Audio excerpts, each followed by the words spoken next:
16 members ఉండే ఇప్పుడు 14 అయ్యారు, మళ్ళీ ఇద్దరు ఎవరో పోయిర్రు. ఓకే చూద్దాం.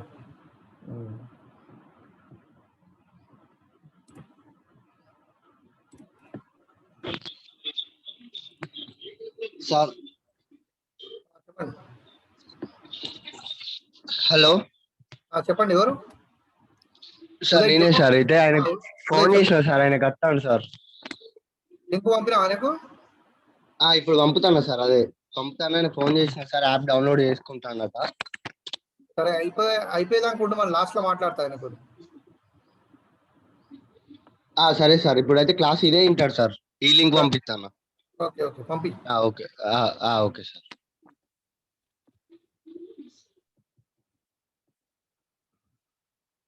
మ్యూట్ చేసుకో Uday. Right. Today's class is welding of brass. Brass అనేది ఒక మెటీరియల్. అది మెటీరియల్ ఒక బ్రాస్ అంటే ఏంటి? జనరల్గా ఇత్తడి. సో దాన్ని ఏ విధంగా వెల్డింగ్ చేస్తారు అనేటువంటిది today's topic. Okay, all of you pay kind attention here, don't look here and there. Palle Raju, Nagesh, me attention ఇక్కడ లేదు, పక్కకు ముచ్చట్లు పెడుతురు. అది కరెక్ట్ కాదు. మ్యూట్లో ఉన్నా కదా అని చెప్పి మీరు ఇష్టం వచ్చిన ముచ్చట్లు పెడితే నడవదు. క్లాస్ అంటే క్లాసే, ఇటే పెట్టాలి కాన్సన్ట్రేషన్. అర్థమవుతుందా? Be serious about your classes. Okay, welding of brass ని ఎట్లా వెల్డింగ్ చేస్తారు ఏంటి అనేది మనం ఈరోజు చూద్దాం. Today's topic composition of brass. Composition అంటే ఏంటి? అందులో ఏమేమి కలుస్తాయి అనే వాటిని కంపోజిషన్స్ అంటారు. ఇప్పుడు ఆనందయ్య అనేటైనా ఒక మందు తయారు చేసిండు, కరోనాకు మందు తయారు చేసిండు. అది ఆయుర్వేదము. అందులో ఏమేమి కలుస్తున్నాయి, ఎన్ని ఇంగ్రీడియంట్స్ కలుస్తున్నాయి, ఎంత మోతాదులో కలుస్తున్నాయి అనేది దాని మీద ఒక కమిటీ వేసిండు. అది బాడీకి పోతే విషయం అవుతుందా లేకపోతే మంచిగా అవుతుందా అన్ని నిర్ధారణ చేసిన తర్వాత, సైంటిఫిక్ అప్రూవల్ వచ్చిన తర్వాత మందు బయటకు వస్తుంది. అట్లనే కంపోజిషన్ ఆఫ్ బ్రాస్ అంటే బ్రాస్ లోపల కంపోజిషన్ ఏముంటుంది అనేది తెలుసుకున్నాం. Brass is an Alai of copper and zinc in various proportion. Alai అంటే మీకు మొన్ననే చెప్పిన, గుర్తుంచుకోవాలా ఒకసారి చెప్తే. అలాయ్ అంటే ఏంటిది? మిశ్రమ లోహాన్ని అలాయ్ అంటారు. బ్రాస్ అనేది ఒక మిశ్రమ లోహం. దాంట్లో మిశ్రమ లోహం అంటే బ్రాస్ కాకుండా ఇంకా వేరే ఉంటాయి అన్నట్టు.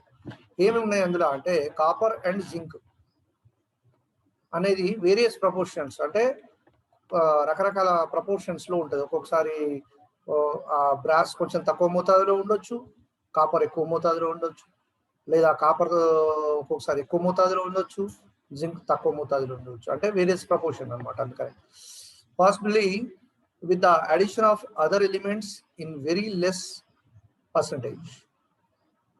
ఇంకా ఇవి రెండే కాకుండా వెరీ లెస్ పర్సంటేజ్ లో ఇంకొక ఎలిమెంట్ కూడా ఏమైనా యాడ్ చేస్తారు అవసరాన్ని బట్టి. That is the composition of brass. The percentage of zinc various from 1 to 50 degrees centigrade. Centigrade కాదు, 50%. జింక్ అనేది ఎంత పర్సెంట్ ఉంటుంది అంటే దాదాపు 1 నుంచి 50% దాకా ఉంటుంది. Which makes available 15 individual commercial braces. ఇది 15 రకాలైనటువంటి రకరకాల ఇండివిజువల్ బ్రాసెస్ లలో ఈ కంపోజిషన్ ఉపయోగిస్తారు. 1 నుంచి 50% అనేటువంటి zinc. These braces containing 20 to 40% zinc have a variety of uses. ఈ బ్రాసెస్ లో 20 నుంచి 40% వరకు జింక్ ని వెరైటీ ఆఫ్ యూజెస్ అంటే వాటి ఉపయోగాలను బట్టి వాటి మొత్తం అనేది కలుపుతారు. ఒక దాంట్లో 20% అవసరమైతే 20% కలుపుతారు. ఒక్కో దాంట్లో 25 అవసరం అవుతుండొచ్చు, 30, 35, 40 అట్లా 40% వరకు దాన్ని యాడ్ చేస్తారు. Melting temperature of brass, this is most important. ఏ లోహం గురించి అయినా కానీ, ఏ మెటల్ గురించి అయినా కానీ చదువుతున్నప్పుడు దాని యొక్క మెల్టింగ్ పాయింట్ తెలుసుకోవడం అనేది చాలా ఇంపార్టెంట్.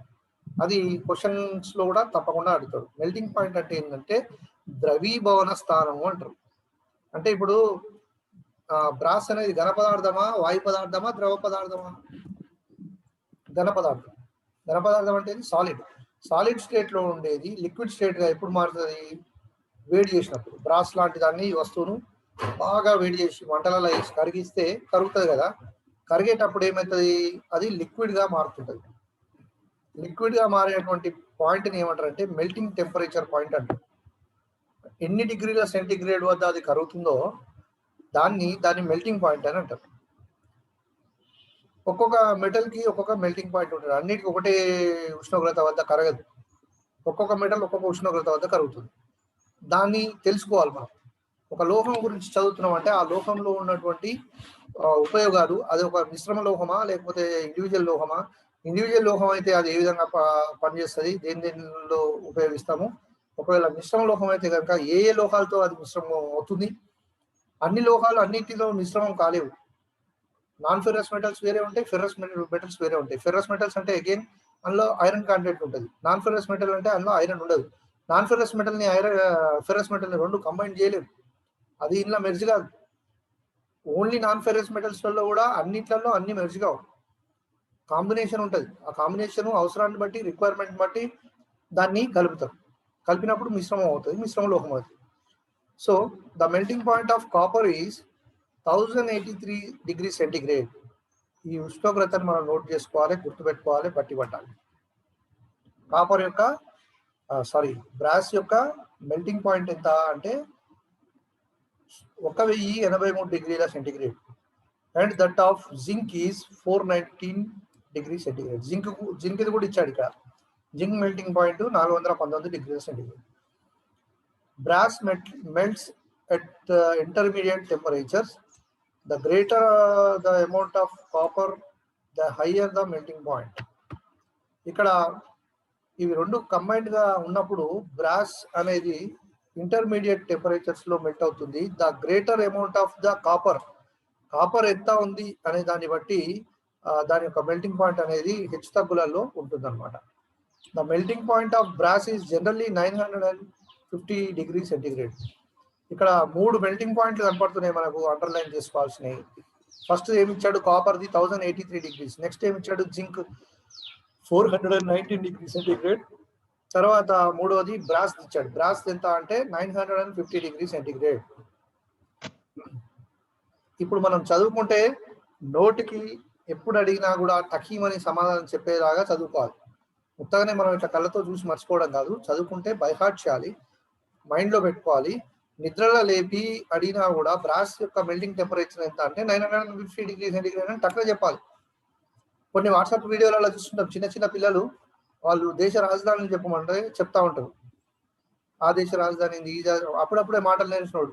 ఏంది అంటే వాడు ప్రాక్టీస్ చేస్తాడు, బైహార్ట్ చేస్తాడు.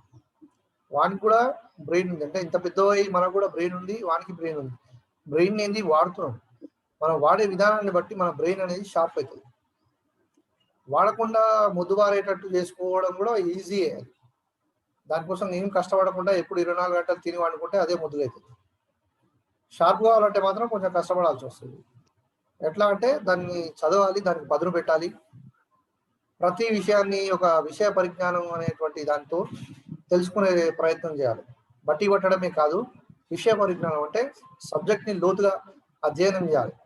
ఫస్ట్ సబ్జెక్ట్ ని అధ్యయనం చేయాలంటే టాపిక్ తెలిసి ఉండాలి. పుస్తకం పేరు తెలుసు నీకు, ఇదేం పుస్తకము, ఇప్పుడు మీరు మనం చదివేది ఏంటిది, ఈరోజు సబ్జెక్ట్ ఏంటిది? Trade theory. ట్రేడ్ థియరీ అనేటువంటి సబ్జెక్ట్ లో ఏం టాపిక్ మెయిన్ గా ఉంది అంటే వెల్డబిలిటీ ఆఫ్ స్టీల్స్. ఆ వెల్డబిలిటీ ఆఫ్ స్టీల్స్ అనే దాంట్లో సబ్ టాపిక్ ఈరోజు ఏం చూస్తున్నాం అంటే వెల్డింగ్ ఆఫ్ బ్రాస్ అనేది చూస్తున్నాం. అట్లా మనము క్లాసిఫై చేసుకొని కనుక చదివినట్లయితే ఇంతలో పుస్తకమైనా లాయర్ల ఇళ్లలోకి పోయి చూస్తే ఇంతలో పుస్తకాలు 100 కొద్ది ఉంటాయి లైబ్రరీలో. అవన్నీ మరి వాళ్ళు చదువుతారా అంటే చదువుతారు. వాళ్ళకు అన్ని అవసరం ఉండదు. వాళ్ళకు అవసరమైనప్పుడు ఆ కేసుకు సంబంధించి, ఆ సెక్షన్ కి సంబంధించి దాన్ని సింప్లిఫై చేసుకొని ఈ సెక్షన్ ఏ బుక్ లో ఉంటది, ఆ బుక్ లోకి వెళ్ళి అది పేజ్ నెంబర్ ఎక్కడ ఉంటది అనేది విషయ సూచికలో చూసుకొని అక్కడికి వెళ్ళి చదువుతాడు. అంటే చదివేటువంటి విధానం సింప్లిఫై చేసుకునేటువంటి విధానం ఉంటది అనమాట. అది మన చేతిలో ఉంటది. ఓకేనా? ఫస్ట్ మనము దాని సైజ్ చూసి పుస్తకం ఇంతలా ఉంది, నేను చదవలేను, మొత్తం ఇంగ్లీష్ లో ఉంది, నేను చదవలేను, నేను చేయలేను అంటే నువ్వు ఏది చేయలేవు. చీమను కూడా చంపలేవు ఆఖరికి. When your confidence levels go down you cannot do anything. అది రాసి పెట్టుకోండి, మీ వల్ల ఏమీ కాదు అని చెప్పి. నాతో కాదు, నాకు రాదన్న పని రాజా పని. ఏదైనా పని చెప్తే వర్క్షాప్ లో జేరా జేరా అంటే పని చొచ్చుకొని పోయి చేసేటట్టు ఉండాలి. అడిగి సార్ నాకు ఈ పని చెప్పు సార్ అని అడిగి చేసేటట్టు ఉండాలి. కానీ ఆ పని నుంచి తప్పించుకోవాలనేటువంటి ప్రయత్నం చేసేటువంటి ఎప్పటికీ కూడా పని అనేది రాదు, బ్రెయిన్ అనేది షార్ప్ అవ్వదు. ఓకేనా. Next selection of nozzle. Hello sir కొంచెం జూమ్ చేయరా? Okay okay. Is it okay sir? Okay, thank you. Selection of nozzle, flame and flux. Temperatures తర్వాత selection of nozzle, flame and flux గురించి చూస్తున్నాం. Nozzle అంటే first of all మనకు ఇది ఉంటుంది, మనము ఏదైతే వెల్డింగ్ చేస్తాం వెల్డింగ్ టిప్ ని నాజిల్ అని అంటాం. గ్యాస్ వెల్డింగ్ లోపల ఎడ్జ్ ఏదైతే ఉంటుందో that is called nozzle. I will show you in the figure. ఉన్నటువంటి దాన్ని నాజిల్ అంటారు. తర్వాత ఫ్లేమ్ అంటే ఏంటిది? జనరల్ గా మనం వెల్డింగ్ చేసేటప్పుడు వచ్చేటువంటి మంటని ఫ్లేమ్ అంటాం. ఫ్లక్స్ అంటే దాని చుట్టూ ఫామ్ అయ్యేటువంటి దాన్ని ఫ్లక్స్ అని అంటాం. So the main difficulty in welding of brass is the vaporation of zinc because the melting point of zinc is lower than that of brass. ఇక్కడ దీని లోపల మెయిన్ డిఫికల్ట్ ఏమొస్తుంది అని అంటే బ్రాస్ ని వెల్డింగ్ చేసేటప్పుడు జింక్ వేపరైజ్ అయ్యేటువంటి, vaporise అంటే ఏంటి? వేపరైజేషన్ అంటే వేపర్ అంటే వాయువుగా మారడం. అది గాలిలాగా తేమలో మిళితమవుతుంది. అది ఎందుకు అవుతుంది? బికాస్ ఆఫ్ ఆవిరి. Hello, who is that? Please keep your mobiles in mute mode. Don't talk in between and don't disturb the class. Because of the melting point of zinc is lower than the brass. Brass kante kuda melting point dindi takku ante jaldi melt అయిపోతది. 419 డిగ్రీలకు రాగానే వేడి అనేది అది మొదటగానే zinc అనేది melt అయిపోతుంది. మరి అదే brass ని మెల్ట్ చేయాలంటే 950 డిగ్రీలు వేడి చేయాలి. అంటే దాదాపు ఇంకొక 500 డిగ్రీల సెంటిగ్రేడ్ వేడి అవ్వక ముందే ఇది తొందరగా మెల్ట్ అయిపోతుంది. కాబట్టి మనకి ఇక్కడ డిఫికల్టీ అనేది వస్తుంది. Due to the loss of zinc blow holes or porosity is produced in the weld and only copper is left over. ఇలా జరగడం వల్ల ఈ జింక్ అనేది లాస్ అయిపోయి ఓన్లీ కాపర్ అనేది మిగిలిపోతుంది దీంట్లో. The strength is thereby reduced and the weld gives a pitted appearance when polished. ఇక్కడ ఏం జరుగుతుందంటే స్ట్రెంగ్త్ అనేది ఆ జింక్ వెళ్ళిపోవడం మూలాన ఒక మిశ్రమ లోహాలలో ముగ్గురు మనుషులు ఉంటే ముగ్గురు ఇట్లలో కొన్ని కొట్టి చంపేసినాం అనుకో, అప్పుడు ఆ గ్యాంగ్ లో బలం తగ్గుద్ది కదా. వాళ్ళు ముగ్గురు ఉంటే ఎట్లా ఎదుర్కోవాలి అని అనుకున్నాం. వాడు ఒకడు సపరేట్ అయినప్పుడు ఆయన చూసి ఆయన తలకాయ వాళ్ళు కూడా చంపేసినాం. అప్పుడు ఆ గ్యాంగ్ ఇద్దరే. అప్పుడు ఇక వాళ్ళు ముగ్గురిని కొట్టడం కంటే ఇద్దరిని కొట్టడం తేలిక కదా. ఆ విధంగా ఇప్పుడు మిశ్రమ లోహము 3 రకాల లోహాలు మిశ్రమం అయిపోయి ఉండి దాంట్లో నుంచి అది తొందరగా మెల్ట్ అయిపోయింది ఒకటి. అప్పుడు అదేమైతుంది? దాని స్ట్రెంగ్త్ అనేది తగ్గిపోయింది. Thereby strength is reduced and the weld gives pitted appearance when polished. Weld అనేది అప్పుడు పాలిష్ చేసిన తర్వాత ఒక పిట్టెడ్ అపియరెన్స్ అని అంటే ఒక లొంతపడ్డట్టుగా అట్లాంటి అపియరెన్స్ అనేది వస్తుంది. Therefore, excess burning of zinc should be controlled. అందువలన ఏం చేయాలి అంటే జింక్ ని ఎక్కువ మొత్తంలో బర్న్ చేయకుండా చూసుకోవాలి. వేడి జింక్ కి ఎక్కువ టచ్ అవ్వకుండా చూసుకోవాలి. These zinc problems are minimized by excess oxygen in the oxidizing flame.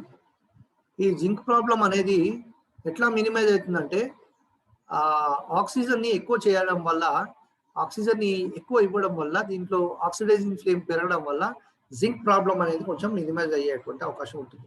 The excess oxygen in the oxidising flame will convert zinc into zinc oxide whose melting point is more than that of zinc. అప్పుడు ఏమైతుంది? Oxygen కలవడంతో అది zinc oxide గా మారి దాని melting point zinc కంటే కూడా ఎక్కువగా ఉంటుంది, జింక్ ఆక్సైడ్. అప్పుడు ఏమవుతుంది అంటే ఈ యొక్క ప్రాబ్లం అనేది వేపరైజేషన్ ప్రాబ్లం అనేది తగ్గుతుంది. So use of oxidising flame prevents evaporation of zinc. ఈ ఆక్సిడైజింగ్ ఫ్లేమ్ ఏం చేస్తుందంటే ఆ జింక్ ను ఎవాపరేట్ అవ్వకుండా ఇప్పుడు కాపాడుతుంది ఆక్సిడైజేషన్ చేయడం వల్ల. The flux helps to retain the zinc while solidification of weld metal occurs. Weld metal తిరిగి సాలిడిఫికేషన్ చేసేటప్పుడు ఫ్లక్స్ అనేది మళ్ళీ తిరిగి జింక్ ని రిటైన్ చేయడానికి ఉపయోగపడుతుంది. ద కాపర్ జింక్ అలాయ్స్ ఇక్కడ ఉన్నాం మనం చూడండి. The copper zinc alloys most of which are called brass. ఈ కాపర్ జింక్ అలాయ్స్ ని ఎక్కువగా బ్రాస్ గా పిలుస్తాం అనమాట. బ్రాస్ అంటే ఇత్తడి. Are more difficult to weld than copper. అవి కాపర్ కంటే కూడా ఇది బ్రాస్ ని వెల్డ్ చేయడం కొంచెం డిఫికల్ట్ గా ఉంటుంది. The zinc in alloy produces irritating and destructive fumes or vapours during the welding process. ఈ జింక్ అనేది the zinc in the alloy produces irritating destructive fumes. Fumes అంటే ఇది వాయువులు. ఎలాంటి వాయువు వస్తుంది అంటే ఇరిటేటింగ్, డిస్ట్రక్టివ్. డిస్ట్రక్టివ్ అంటే ఏంటి? కన్స్ట్రక్టివ్ కి ఆపోజిట్ వర్డ్ డిస్ట్రక్టివ్. కన్స్ట్రక్టివ్ అంటే కట్టడం, డిస్ట్రక్టివ్ అంటే కూలదోచడం, అంటే పాడైనటువంటి బ్యాడ్ స్మెల్ లాగా ఫ్యూమ్ అనేది వస్తుంది. Vapours during the welding process, welding చేసేటప్పుడు. Be sure to provide adequate ventilation and avoid inhaling zinc fumes. కాబట్టి మనం ఏం చేయాలి? వెంటనే కిటికీలు, తలుపులు ఒకవేళ క్లోజ్డ్ సర్క్యూట్ అయితే, వర్క్షాప్ అయితే కనుక ఆ యొక్క గాలి, ఆ యొక్క చెడు వాసన బయటికి వెళ్ళిపోయేలాగా వెంటిలేషన్ చేసుకోవాలి. అది ఆ జింక్ ఫ్యూమ్స్ ని మనము పీల్చుకోకుండా జాగ్రత్తలు పడాలి. For oxyacetylene welding process, welding of brass, an oxidizing flame is used. A nozzle is one size larger than one used for welding mild steel plate of the same thickness. This will give you a soft oxidizing flame. ఇక్కడ ఆక్సియస్టిలింగ్ welding లోపల brass ని చేసేటప్పుడు oxidising flame అనేది nozzle ద్వారంలో దగ్గర is one size larger than one used. మనం mild steel కి use చేసే దానికంటే కూడా ఒక సైజు ఎక్కువ నాజిల్ ని వాడడం జరుగుతుంది for the same thickness of the welding plate. This will give a soft oxidising flame. అప్పుడు ఏం జరుగుతుందంటే ఒక సాఫ్ట్ ఆక్సిడైజింగ్ ఫ్లేమ్ అనేది, మంట అనేది వస్తుంది. మనకు తెలుసు, మనం వెల్డింగ్ చేసేటప్పుడు వచ్చేటువంటి మంట కూడా సాఫ్ట్ గా రావాలి అంటే వెల్డింగ్ అప్పుడు ప్రాపర్ గా జరుగుతున్నట్టు. మంటలలో కూడా రకరకాలు ఉంటాయి, దాని యొక్క షేప్స్ ని బట్టి అవి డిజైన్ చేయబడి ఉంటాయి. డ్రాయింగ్ లో కూడా అవి కనబడతాయి. Okay, flux is very important in welding brass. Welding brass లోపల ఫ్లక్స్ అనేది చాలా చాలా ప్రాముఖ్యమైనది. A fresh mixture of borax paste makes a good flux for brass welding. Brass welding కి వాడేటువంటి ఫ్లక్స్ ఏంటిది అని అంటే fresh mixture of borax paste. Borax అనేటువంటి పదార్థం యొక్క పేస్ట్ మాదిరిగా తయారు చేస్తారు, దాన్ని ఫ్లక్స్ గా ఉపయోగిస్తారు. Last 10 minutes. The flux should be applied on the underside of the joint area and to the filler rod. ఈ ఫ్లక్స్ అనేది ఎక్కడ అప్లై చేస్తారంటే under side of the joint కింద మరియు తర్వాత and to the filler rod కి కూడా ఈ ఫ్లక్స్ అప్లై చేస్తారు. The flux should be applied on the underside of the joint area and filler rod. Edge preparation is shown at table number 1. Edge preparation ఎట్లా చేస్తారు అనేది table number 1 లో మనకు చూపించారు. This is the table number 1. 1 mm thickness కి square edge, దానికి gap ఏమన్నా ఉంటుందా అంటే no gap. 25 mm tacks, 25 tacks పడతాయి దీనికి. 2 నాజిల్ సైజ్ అనమాట, దాని nozzle size second number. Filler rod వచ్చేసి 1.6 mm, అట్లా 1.2 mm, 1.5 mm, 3 mm రకరకాల వాటికి రకరకాలుగా చూపిస్తున్నాడు. తర్వాత వెల్డింగ్ టెక్నిక్ అనేది ఇక్కడ చూస్తే adopt leftward technique and keep the angle of blow pipe. Blow pipe angle ఎంత పెట్టాలంటే 60 నుంచి 70 డిగ్రీల యాంగిల్లో పెట్టాలి కోణం. ఇక్కడ చూసారు కదా ఫిగర్ లో. And the filler rod at 30 to 40 degrees. Filler rod ఏమో 30 నుంచి 40 డిగ్రీల కోణంలో వంచి పెట్టాలి. At the end of the joint, reduce the blowpipe angle and withdraw entirely to reduce the heat input at the crater. Next వచ్చేసి ensure complete removal of traces of flux because the residual flux will react and reduce the strength of the joint.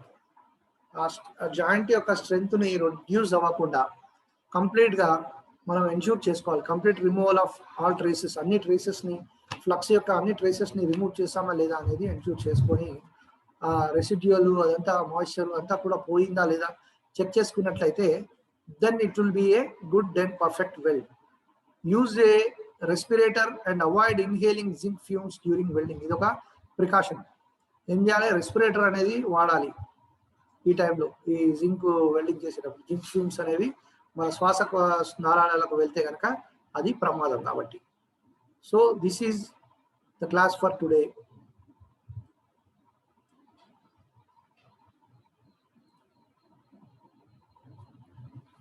Thank you for attending the class and switch on your videos and I will take screenshot. అందరూ కూడా videos on లో ఉండాలని చెప్పినా ఎవరు లేరు కదా చాలా మంది. బై గ్లోయింగ్ క్లాస్ నేను ఎందుకు వీడియోస్ ఆన్ చేయాలి కంపల్సరీ అంటున్నాను అంటే, some are not serious about their classes. ఏదో అటెండెన్స్ పర్పస్ లోనే వచ్చి వినకుండా వెళ్ళిపోయే ప్రయత్నం. అంటే అక్కడ మ్యూట్ లో పెట్టేసి వీడియో బంద్ చేసి వాళ్ళు ఇష్టం వచ్చిన ఆటలు ఆడుతూ ఉన్నారు. కాబట్టి అది మా దృష్టికి వచ్చింది కాబట్టి స్ట్రిక్ట్ గా అప్లై చేస్తున్నాము. మీరు కూడా ఎప్పుడు కూడా వీడియో ఆన్ చేసే ప్రయత్నం చేయండి. Be sincere to yourself. మీకు మీరుగా సిన్సియర్ ఉండడానికి ఇంటర్నల్ డిసిప్లిన్ అనేది ఉండాలి. ఎంతసేపు మేము చెప్పడం కాదు, కానీ మీ అంతా మీకు సెల్ఫ్ డిసిప్లిన్ అనేది ఉంటే కనుక ఇలాంటివి ఉత్పన్నం కావు. చాలా మంది పెద్ద పిల్లలే ఉన్నారు, కొంతమంది ఎస్ఎస్సి అయిపోయిన వాళ్ళు కూడా ఉన్నారు పిల్లలు లేటెస్ట్ గా. నేనేం చెప్పదలుచుకున్నా అంటే, మీరు జీవితంలో ముందరికి ఎంత దూరం వెళ్ళినా కూడా మ్యాండేటరీ ట్రాన్స్పరెన్సీ అనేది అవసరం. అంటే ఏం చెప్తున్నావో అదే చేయాలి, అబద్ధాలు ఆడొద్దు. అర్థమవుతుందా? సిన్సియారిటీ అనేది ఇంటర్నల్ గా ఉండాలి, మనసు లోపల ఉండాలి. బయటికి నీ అపియరెన్స్ ఎట్లా ఉన్నా కూడా నువ్వు నీ బిహేవియర్ అనేది కరెక్ట్ గా ఉంటే మనుషులు మిమ్మల్ని కరెక్ట్ గా రిసీవ్ చేసుకుంటారు. తర్వాత మీ సక్సెస్ రేట్ అనేది కూడా బాగుంటుంది. That is my advice. శ్రీనా sir, please take a time. ఇంకో 6 minutes ఉంది.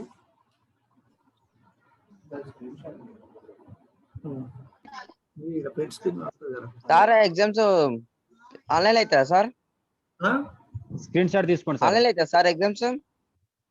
ఆన్లైన్ అయితే ఆల్రెడీ అయినాయి కదా, మొన్ననే అయినాయి ఆన్లైన్ అనేవి. ఆన్లైన్ ఎగ్జామినేషన్ అంటే కంప్యూటర్ బేస్డ్ టెస్ట్ అని ఉంటుంది, సిబిటి. ఓకే, సిబిటీలనే అయితే మీకు కూడా. Okay sir. ఆల్రెడీ పోయిన బ్యాచ్ వాళ్ళు రాశారు, సిబిటి ఎగ్జామ్స్ రాశారు. ఈసారి మీరు కూడా రాస్తారు, డోంట్ వరీ. అందుకనే నేను ఏం చేస్తున్నా అంటే, I will send you the PDFs. Question banks పంపిస్తా. క్వశ్చన్ బ్యాంక్స్ లలో క్వశ్చన్ ఆన్సర్స్ ప్రాక్టీస్ చేసుకోవాలి, చదవాలి బాగా. అర్థమైందా? అది మీ కాంపిటేటివ్ ఎగ్జామ్ లో ఏమైనా జాబులు పడితే కాంపిటేటివ్ ఎగ్జామ్స్ కి మనకు వస్తుంది, అప్రెంటిస్షిప్ లో మనకు వస్తుంది. తర్వాత మీ నాలెడ్జ్ లో మీ ఉండిపోతుంది అది. ఓకే సార్, అన్మ్యూట్ చేసుకోండి sir. Srinath sir.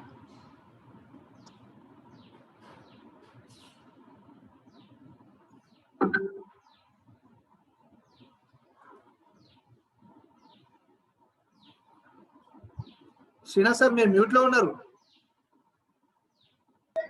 Okay okay sir, చూసుకోలేదు, సారీ. అదే ఇప్పుడు ప్రాక్టికల్, డ్రాయింగ్, ఆఫ్లైన్ ఎగ్జామ్స్ బాబు, 2 subjects. Straight practical, engineering drawing offline. అవి కన్వెన్షనల్ ప్యాటర్న్. ప్రాక్టికల్ ఆన్లైన్ లో చేయలేవు కదా, డ్రాయింగ్ కూడా ఆన్లైన్ లో చేయలేవు కాబట్టి ఇవి 2 ప్రాక్టికల్ సబ్జెక్ట్స్ ఆఫ్లైన్. అవి సెంటర్ వరకు, కాలేజ్ వరకు వచ్చి చేయాల్సి వస్తుంది. సిబిటి కూడా సెంటర్ పడుతుంది, దానికి కూడా కాలేజీలోకి వచ్చే ఎగ్జామ్. ఆన్లైన్ అంటే నువ్వు ఉన్న దగ్గర ఎగ్జామ్ రాయడం అనేది కాదు, దానికి ఒక సెంటర్ ఉంటుంది. తర్వాత నువ్వు ఆన్లైన్ లో theory, workshop calculation plus employability skills, total 5 subjects లో 2 ఆఫ్లైన్, 3 ఆన్లైన్. వీటికి మనము 100 marks సెషనల్ మార్క్స్ కూడా ఉంటాయి కాలేజ్ తరఫున. సో 100+ మీరు రాసే 600 marks, టోటల్ 700 కి ఐటీ ఎగ్జామ్స్ అనేది కండక్ట్ చేయడం జరుగుతుంది. Okay sir. అది ఇంకా షెడ్యూల్ ఇంకా ప్రిపేర్ కాలేదు డేట్ వైజ్. సెప్టెంబర్ అని మాత్రమే వచ్చింది. సో సెప్టెంబర్ వరకు మనం ఆన్లైన్ క్లాసెస్, ఒకవేళ జూన్ లో మళ్ళీ రీఓపెన్ అయితే జూన్ నుంచి మళ్ళీ మనం ఆఫ్లైన్ క్లాసెస్ చేసుకోవచ్చు. ఈ రెండింటి బేస్ లో అటెండెన్స్ పర్సెంటేజ్ తీసి 80% ఉన్న స్టూడెంట్స్ కి ఎగ్జామ్ ఫీజ్ కి ఎలిజిబుల్ అవుతారు. అప్పుడు వాళ్ళు ఎగ్జామ్ కండక్ట్ చేసుకోవచ్చు. ఇప్పుడు ప్రవీణ్ సార్ అన్నట్టు నిమి క్వశ్చన్ బ్యాంక్స్ ఉంటాయి భారత్ స్కిల్స్ లో. సరే, మీకు అవి కొందరికి దొరకకపోవచ్చు, కొందరికి సర్చింగ్ నాలెడ్జ్ లేక ఉండొచ్చు. సార్ సర్చ్ చేసి పెడతా అంటుండే కాబట్టి బేసిక్ గా అందులోకి వెళ్ళే క్వశ్చన్స్ అనేది రావడం జరిగింది పోయిన సార్. సో వాటితో మీరు ప్రిపేర్ అయితే ఆల్మోస్ట్ మా హెల్ప్ లేకుండా కూడా మీరు పాస్ కావచ్చు థియరిటికల్ గా. ప్రాక్టికల్ డ్రాయింగ్ అనేది వేరు. ఈ థియరిటికల్ ఆన్లైన్ సిబిటి ఎగ్జామ్స్ మాత్రం నిమ్మి క్వశ్చన్ బ్యాంక్స్ అని ఉన్నాయి. ప్రతి మోడ్యూల్ వెనుక దాని కిందనే ఆన్సర్స్ ఉంటాయి. మీరు ఆ క్వశ్చన్ తో పాటు మల్టిపుల్ చాయిస్ లో ఆన్సర్స్ టిక్ పెట్టుకొని చదువుకుంటే మీకు సార్ చెప్పినట్టు కాంపిటేటివ్ లో కానీ ఫ్రెండ్షిప్ లెవెల్ ఎగ్జామ్స్ లో కానీ పనికొస్తుంది. ఇది మనకి 2 సెమిస్టర్స్ సిలబస్ యాక్చువల్ గా. సో ఇంకా లెంతి చాలా ఉంది సిలబస్ చెప్పేది.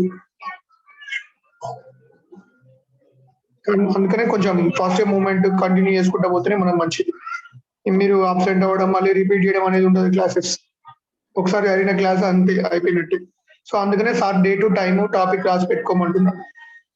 అట్లా పెట్టుకుంటే ఏ టాపిక్స్ కవర్ అయినా మీకు ఒక ఐడియా ఉంటుంది, ఏ టాపిక్స్ కవర్ అయినా మాకు కూడా ఒక ఐడియా ఉంటుంది. తర్వాత ఈ టాపిక్ కాలేదు సార్, ఈ టాపిక్ మీరు చెప్పడానికి మీరు మమ్మల్ని అనలేరు, మళ్ళీ ఎగ్జామ్స్ లో చెప్పిన టాపిక్ వచ్చిందని మేము కూడా ఆడుకోవాల్సిన సందర్భాలు ఉండొద్దు. సో అట్లీస్ట్ సార్ అప్పుడు మనం చెప్పేటప్పుడు రాయకపోయినా కూడా మీరు స్క్రీన్ షాట్ తీసుకొని క్లాస్ అయిపోయినాకైనా రాసుకోండి, ఈ రోజు ఈ టాపిక్ అట్లా కూడా రాయొచ్చు, అట్లా కూడా బెటర్.